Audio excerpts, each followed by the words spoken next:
छोटी सी नाक बंद हो या गला खराब, बच्चों को चाहिए गर्मा गर्म सुकून। गुड़ को पानी के साथ कुक करके एक सिरप बना लेंगे। पैन में लेंगे घी और इसमें गोंद को फ्राई कर लेंगे। हल्का ठंडा होने पर क्रश कर लेंगे।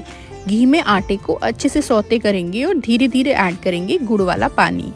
फिर ऐड करेंगे dry ginger powder, nuts powder, इलायची और ग्रेटेड कोकोनट। 2-3 उबाल आने तक कुक करेंगे। अच्छा से स्टिर करेंगे और लीजिए तैयार है व्हीट की राब। विंटर में रात को पिलाइए, बच्चों को काफी आराम मिलेगा।